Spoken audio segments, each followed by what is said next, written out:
Amém. Quero antes glorificar a Deus pela mensagem que tivemos através do nosso irmão Lucas, na semana passada. Penso que os irmãos devem se lembrar bem. Foi muito interessante, foi muito forte, porque ele falou a respeito da oração. E interessante que naquele mesmo dia, à noite, eu acabei assistindo um filme que seguiu essa linha também. Não sei se os irmãos já assistiram aquele filme Quarto de Guerra.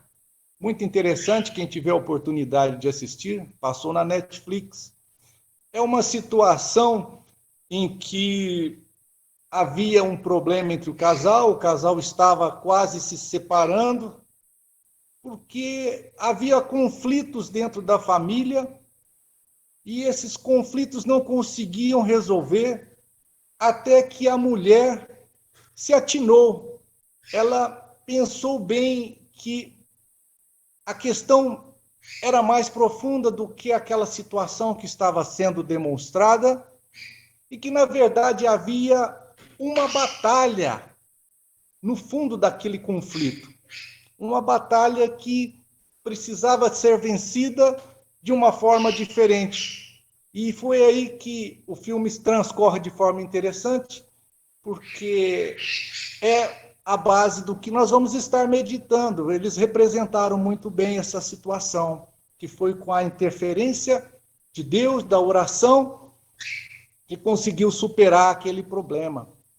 Hoje, nós vivemos, evidentemente, num mundo de guerra. Quem não sabe disso, quem não tem esta consciência?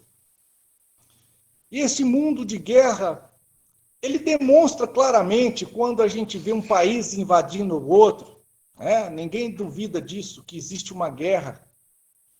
Quando vemos a polícia lutar contra ladrões, ladrões bloqueando quartéis da polícia militar para fazer assaltos, uma verdadeira guerra às claras, Também vemos isto na política, esta guerra.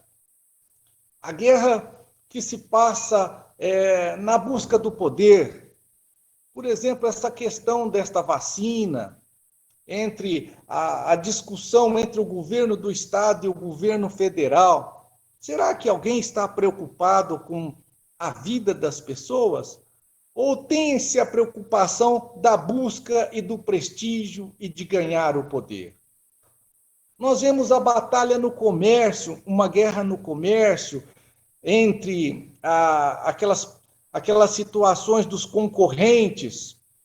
Nós vemos também uma batalha, uma luta na própria família. Às vezes, quando queremos seguir um caminho, a família quer outro caminho, seja na área profissional, seja na área religiosa, que alguns puxam para certos lados da religião, outros querem outro lado. Então, existem essas batalhas. Mas o que nós vamos ver, e eu pediria para os irmãos abrirem suas Bíblias em Efésios, capítulo 6, nós vamos estar meditando a partir do versículo 10, que é uma batalha apresentada pelo apóstolo Paulo. É uma batalha que nós, cristãos, vamos enfrentar e estamos enfrentando no nosso dia a dia. Mas nós precisamos de ter a consciência de que estamos nesta batalha. E esta batalha é realmente decisiva para nossas vidas, porque ali estará sendo decidido a nossa eternidade, seja a eternidade em vida, uma vida eterna, ou a eternidade em morte, numa morte eterna. Então, esta batalha que o apóstolo Paulo nos alerta é o que vai ser definitivo e decisivo para as nossas vidas. E ela é uma batalha diferente, porque ela se passa no mundo invisível. Nós não vamos ver claramente esta batalha ocorrer, mas ela ocorre e tem uma influência absoluta nas nossas vidas. Porque ela não é contra sangue, nem contra a carne. Ela é contra principados e potestades, contra os dominadores deste mundo tenebroso, contra as forças espirituais do mal. Isso a gente já vê em Efésios 12, versículo 12. O que eu acabei de ler está em Efésios capítulo 12. Aliás, capítulo 6, versículo 12. E o apóstolo Paulo, ele nos dá a receita para vencermos esta batalha. Esta batalha que os cristãos, aqueles que se alistaram ao exército de Deus, vão estar lutando. Hebreus diz que nós somos arrolados no céu. Quer dizer, nós nos alistamos para um exército de Deus, o exército dos céus. E nessa batalha, nós temos um inimigo, que é o inimigo de Deus. É o Satanás. E nesta guerra, precisamos estar preparados, porque não vai ser uma batalha fácil, e a nossa batalha, ela não se encerra, ela vai até o fim de nossa vida terrena. É uma batalha que sozinho nós não vamos vencer. É uma batalha que nós precisamos de Deus, de revestirmos de Deus e do poder de Deus. É isso que o apóstolo Paulo vem nos dizer. Olhe no versículo 10 de Efésios 6. Quanto ao mais, sedes fortalecidos no Senhor e na força do seu poder. Revesti-vos de toda a armadura de Deus, para poderdes ficar firmes contra as ciladas do diabo. Na sequência, ele explica que a nossa luta não é contra sangue e contra carne, mas sim contra potestades. Muitas vezes nós paramos para lutar e ficamos nos concentrando em o que comer, como comer melhor, em que vestir melhor, em ter mais conforto, e perdemos o foco da batalha. O foco da batalha não está na questão da carne e do sangue, mas na questão espiritual, que vai certamente gerar consequências em toda a nossa vida. E nós só vamos ser vencedores quando executarmos o plano de Deus. Vamos ter que estar preparados para esta luta. E é o que o apóstolo Paulo vem nos informar. Ele fala no seguinte, que precisamos revestirmos da armadura de Deus. Fica um tanto estranho, né? Armadura de Deus. Para podermos ficarmos firmes. Que sermos fortalecidos no Senhor e na força do seu poder. É importante a gente entender o que é esta armadura de Deus. E ficarmos fortalecidos no poder de Deus, que só assim não haverá outra forma de vencermos esta batalha. O apóstolo Paulo está nos convidando para usarmos da disponibilidade do poder que ele põe e nos deixa em nossas mãos para lutarmos. E com este poder é que vamos vencer. Sem este poder, nós vamos perder, tenho certeza. Mas com este poder, nós vamos vencer. É o poder de que precisamos para vencer esta guerra. E ele tem um poder incrível, é algo extraordinário, enorme, que muitas vezes nós não fazemos ideia.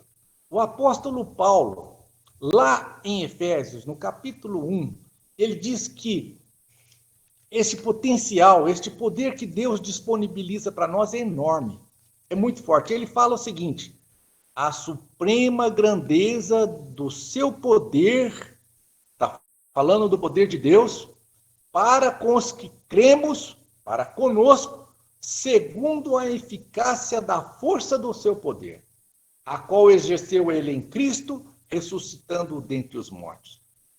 É aquele mesmo poder que ressuscitou Cristo dentre os mortos, é o poder que nós temos a disponibilidade para lutar. É um poder incrível, forte, extraordinário. Aqui eu me lembro bem, não sei se os irmãos se lembram, da passagem de Lucas 9:54, quando os samaritanos não receberam Jesus, né? E aí o Tiago e João perguntaram para Jesus: Senhor, queres que mandemos descer fogo dos céus para consumir esse pessoal aí? Porque o Tiago e João estavam usando aquela passagem de Reis, em que Elias, o profeta Elias, destruiu aqueles 50 soldados junto com o capitão que vieram para capturá-lo. Veio mais 50, o rei mandou mais 50 contra o profeta Elias. O profeta Elias mandou descer fogo do céu e destruiu todo mundo.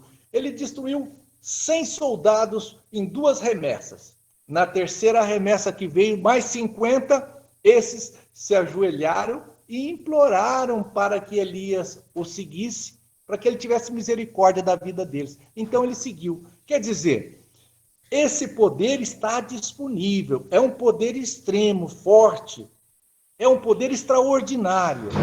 E ele fala no poder de descer fogo, no poder de ressuscitar, no poder que nós temos então. Nós temos um poder extraordinário. Qual é o poder que nós vamos nos segurar para enfrentar? Esse poder vai depender do tamanho da nossa fé. Nós podemos lutar contra Satanás com um canivete, ou um pedacinho de pau, ou nós podemos mirar nele um canhão, dependendo do tamanho da nossa fé. E como que nós vamos obter esta fé? Como que nós vamos obter esse poder que está disponível para nós? Se nós seguirmos as orientações de Deus, o plano de Deus, o poder de Deus, a palavra de Deus, obediência às coisas de Deus. Nós vamos adquirindo esse poder de degrau em degrau, à maneira que nós vamos lendo mais a Bíblia, nós vamos ouvindo com os ouvidos atentos à palavra de Deus, porque muitas vezes a gente ouve, entra por um ouvido, sai pelo outro, e a gente não ouve nada, na verdade, não entende nada. É muito interessante que Jesus sempre usava aquela expressão: quem tem ouvidos para ouvir, então ouça. Então, é o ouvido atento de entendimento, que está querendo buscar a Deus. E a adoração é o ato de congregarmos, de nos juntarmos, mesmo que fazemos por meio da internet, para adorar o Senhor, louvar, servir, participar da oferta, da ceia, do sermão que nós acabamos de dizer ouvindo. Esta congregação coletiva de adoração no corpo de Cristo nos traz essa intimidade com Deus, buscando estar íntimo com Deus. Revestimos então do seu poder. Não podemos nos esquecer do poder da oração, porque a oração tem um poder extraordinário. Nós não fazemos ideia da magnitude da oração nas nossas vidas. Quando a gente vai em determinadas situações, buscando a Deus pela oração, aquilo vai transformando as nossas vidas. Transforma as situações ao nosso redor, muda as situações. É extraordinário o poder que Deus nos dá por meio da oração.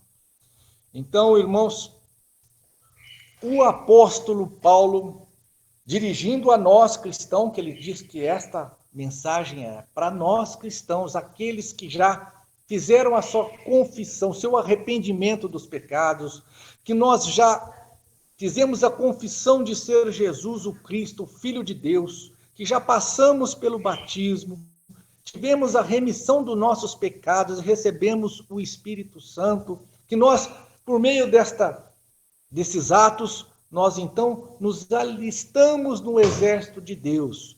E esta mensagem, como ele disse em Efésios capítulo 1, que esta mensagem, Paulo diz que é para nós cristãos. Paulo disse em Efésios 1, versículo 1, Paulo, apóstolo de Jesus, por vontade de Deus, e aos santos que vivem em Éfeso e fiéis em Cristo Jesus. Quer dizer, ele está passando a instrução aos fiéis, aos irmãos, aqueles que aceitaram a Jesus. Então, precisamos de nutrir da palavra de Deus diariamente. Como vimos na mensagem passada, usando da oração, não só meditando a todo momento, mas também a intimidade da oração, aquele momento que você reserva, fechado em um lugar, para falar com Deus. Esse momento é especial nas nossas vidas. Nós precisamos de ter. E assim, nós nos revestimos da armadura de Deus, que é o que Paulo disse, revestivos de toda a armadura de Deus. Esta armadura, nos versículos abaixo, ele vai especificando, mas a armadura, certamente Paulo teve em mente um soldado romano, porque Israel estava sob a dominação de Roma naquele período. Então, o soldado romano era um soldado, nós já tivemos algumas ideias, né? Na televisão sempre passa a vestimento, o fardamento, a roupa do soldado romano. Eles usam do capacete até as botas um revestimento reforçado para a batalha. Esse revestimento é o que nós temos que ter em relação a Deus. Vamos nos revestir desta armadura de botas, da couraça, do escudo, da espada, do capacete, e cada um com a sua simbologia. Explicando a cada um estão nos versículos abaixo, mas não vou me ater em relação a cada um, por causa do nosso tempo. Mas Paulo nos alerta para que nós nos revistamos para que a gente se revista desta armadura, para que a família esteja revestida desta armadura. O pai se reveste da armadura, a esposa, a mãe se reveste da armadura, os filhos, os jovens se revestem dessa armadura, os mais velhos, os avós se revestem da armadura, e ninguém baixa a guarda em momento nenhum, para podermos resistir às ciladas do diabo. Isso está no versículo 11, na segunda parte, que diz: revestivos de toda a armadura de Deus, para poderdes ficar firmes contra as ciladas do diabo. Então, o objetivo de revestir é porque haverá ciladas. O apóstolo Paulo está nos dizendo: vocês vão ter ciladas. O que é uma cilada do diabo? São emboscadas, são falsidades, são mentiras, são engodos. E a gente vê estes instrumentos que são utilizados, né? Droga, álcool, pornografia, jogatina, que são os instrumentos do adversário. Na realidade, o álcool, a pornografia, não são os inimigos, mas são os instrumentos que o inimigo usa para poder te destruir. Ele usa para te afastar de Deus, porque Satanás quer te afastar de Deus, que assim ele te vence. Você está num caminho concentrado em Jesus, que é o caminho, Jesus é o caminho, e Satanás coloca pedras neste caminho. Ele coloca pedras para você tropeçar, armadilhas, ele cava buraco e tampa aquele buraco com folhas secas para você passar e cair neste poço fundo, onde você vai se sujar, ficar enlamaçado e dificilmente vai sair. São figuras de linguagem, claro, né? Mas para demonstrar que você na sua vida pode entrar num buraco muito complicado de sua vida. O que a gente vê muitas vezes, né? a questão da droga na família, a pessoa que vai para o crime, as pessoas que passam a ter um relacionamento fora do casamento, porque ele é ardiloso, ele é terrível. E nós temos que ter essa consciência que ele é poderoso. O inimigo é poderoso. Não tenha dúvida disso. Não tenha dúvida. O apóstolo Paulo disse que deu o título a ele de principados e potestades. Principados são príncipes, são governadores. Potestades são aqueles que detêm poderes. Isso está no versículo 12. E ele é um dominador deste mundo tenebroso contra as forças espirituais. Então, ele é um dominador deste mundo tenebroso. Então, para vencer este inimigo, nós precisamos preparar, saber das estratégias, como um time de futebol, né? Você tem que saber o que o outro vai jogar, como vai ser feito, para que possamos, então, estabelecer as nossas estratégias. A mesma coisa no comércio, não é assim? No comércio também se age assim. Numa guerra realmente, onde país contra país, né, os generais avaliam as forças, avaliam onde ficam os pontos fracos, onde eles vão atacar, onde não deve atacar. Então, nós precisamos ter a consciência em relação às forças deste inimigo, porque ele realmente é poderoso. Lembra-se quando Jesus foi levado ao monte e Satanás, na tentação a Jesus, que ele ousou tentar Jesus, ofereceu todos os reinos do mundo para que ele o adorasse? Jesus não discutiu se aquilo era verdade ou se era mentira. Né? Não falou, você não tem poder nenhum, ou não. Simplesmente ele mandou que ele se retirasse. Em outra oportunidade, Jesus, em João 12:31, se refere ao diabo como príncipe deste mundo. Príncipe quer dizer um governador de mundo mesmo, deste mundo. Paulo, em Coríntios, chamou o diabo como Deus deste século. E Pedro comparou este inimigo como um leão que ruge, procurando alguém para devorar.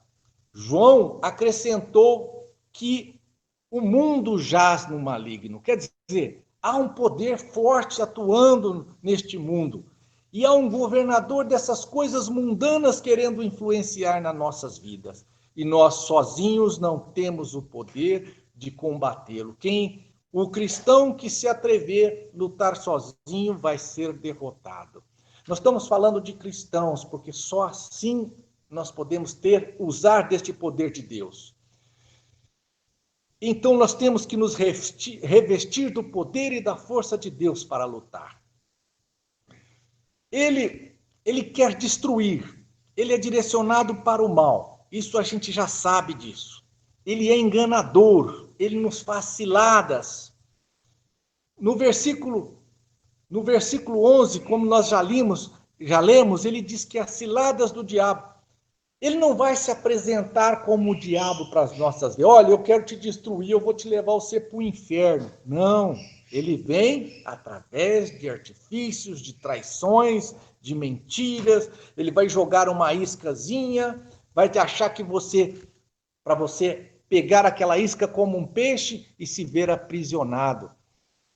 Então, ele tenta nos enganar dizendo, olha, isso não é tão ruim não, isso não vai te prejudicar não. Olha, pode fazer, ninguém vai descobrir, fique tranquilo. Faz isso aí, essa daí vai te trazer muito prazer, você está precisando de relaxar, ter prazer. Vai nessa, que é bom, é importante para você. Muitas vezes nós nos vemos esgotados, cansados de algumas situações e procurando alívio. Aí vem o alívio da tentação, o alívio que pode nos levar a um caminho que não é de Deus. Diz que Satanás, em 2 Coríntios, diz que ele se transforma em anjo de luz. É claro que ele tem que ser algo atrativo, interessante, porque senão não levaria ninguém. Como que uma mulher feia ou alguma coisa muito atrapalhada ia atrapalhar na vida de um casal? certamente tem que ser algo diferenciado para atrapalhar a vida daquele casal, para atrair aquele homem, ou para atrair aquela mulher que é casada. Então, existe esse disfarce em anjo de luz, trazendo a solução de que aquilo vai ser bom, vai ser prazeroso, mas no final de tudo, ele está te buscando o que ele busca sempre: matar, roubar, destruir. É o que ele quer trazer para nossas vidas. Ele está como um leão que ruge nos buscando a cada um com artimanha. Paulo está nos alertando sobre isso. Precisamos, então, já caminhando para o encerramento, precisamos não nos esquecer diariamente que estamos nesta batalha de vida ou morte espiritual eterna. Somos atacados sorrateiramente, disfarçadamente. Procuram os nossos pontos fracos para que possam sermos destruídos através desses pontos. E para vencermos esta batalha, somente, como já disse e repito para que fique bem gravado, somente nos revestindo da força e do poder de Deus, o poder extraordinário. Buscando a oração, em Efésios 6,18 diz: com toda oração e súplica, orando todo o tempo no Espírito, e para isto vigiando com toda perseverança e súplica por todos os santos. Vamos ser fortes, porque Deus é forte e quer que sejamos fortes. Ele nos disponibiliza um arsenal, um monte de armas poderosíssimas. Com qual nós vamos lutar dependerá exclusivamente da nossa fé, da nossa intimidade com Deus. Porque as armas que Jesus dispõe para lutar, para nós lutarmos contra este inimigo, elas são eficazes, elas são mais que cortantes, como diz em Hebreus. A espada, mais que cortante do que aquela que corta dos dois lados. Ela é eficaz, ela é viva. Com as Escrituras, com a palavra de Deus, venceremos esta batalha contra as mentiras de Satanás, porque no final de tudo, Satanás só apresenta mentiras para as nossas vidas. E no final, como diz em Timóteo, depois de combatido o bom combate da fé, tomamos posse da vida eterna, para a qual fomos chamados e fizemos a confissão perante muitas testemunhas. Nós fizemos esta confissão quando nos batizamos perante muitas testemunhas. Nós vamos combater firmes o combate dessa fé para tomarmos posse da vida eterna que Deus preparou para nós. Porque Deus é poderoso. E se Deus é por nós, quem será contra nós? Como está em Romanos. Que Deus abençoe a todos e tenhamos uma ótima semana. Na paz do Senhor. Amém.